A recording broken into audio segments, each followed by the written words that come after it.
এই পোকাটির নাম বাদামি গাছফড়িং। এরা খুব দ্রুত বংশবৃদ্ধি করে। বাদামি গাছফড়িং দেখতে বাদামি বর্ণের হয়। এরা রস চুষে খেয়ে ধান গাছের ক্ষতি সাধন করে থাকে। আক্রান্ত ক্ষেতের ধান গাছের গোড়ায় অসংখ্য পোকার উপস্থিতি লক্ষ্য করা যায়। এদের আক্রমণে ধান গাছ প্রথমে হলুদ হয় এবং পরে শুকিয়ে মারা যায়। অধিক আক্রমণের ক্ষেত্রে ধান খেতে বাজ পড়ার মতো মনে হয় এবং ধানের ফলন মারাত্মকভাবে কমে যায়।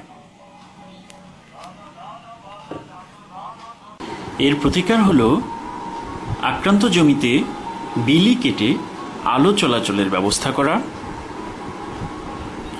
জমিতে জমে থাকা পানি অপসারণ করা, আক্রান্ত জমিতে ইউরিয়া সারের উপরিপ্রয়োগ বন্ধ রাখা,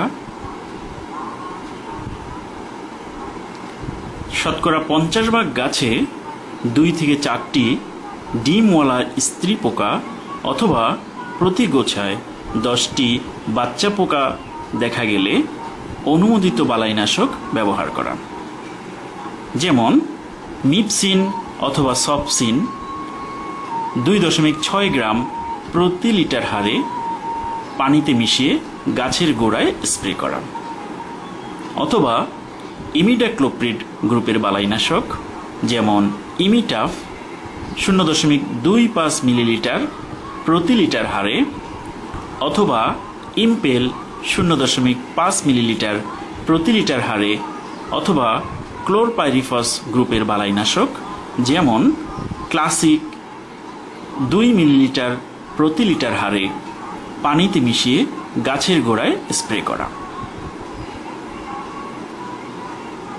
পরবর্তীতে করণীয়: যেসব এলাকায় বাদামি গাছফড়িংয়ের উপদ্রব হয় সেসব এলাকায় আগাম জাতের ধান চাষ করা, যেমন বিনা ধান 7 অথবা বৃধান 33 জাতের চাষ করা।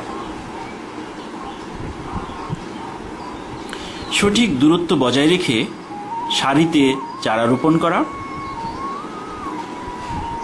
জমিতে সুষম পরিমাণে সার ব্যবহার করা,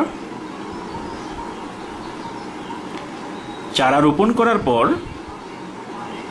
জমিতে গাছের ডাল বা কঞ্চি পুঁতে দেয়া অথবা পার্চিং করা, এবং ফসলের বালাই ব্যবস্থাপনায় সমন্বিত বালাই ব্যবস্থাপনা পদ্ধতি বা আইপিএম পদ্ধতি ব্যবহার করা। কৃষকের জানালা, আপনার ফসলের সমস্যার সমাধান এখানেই।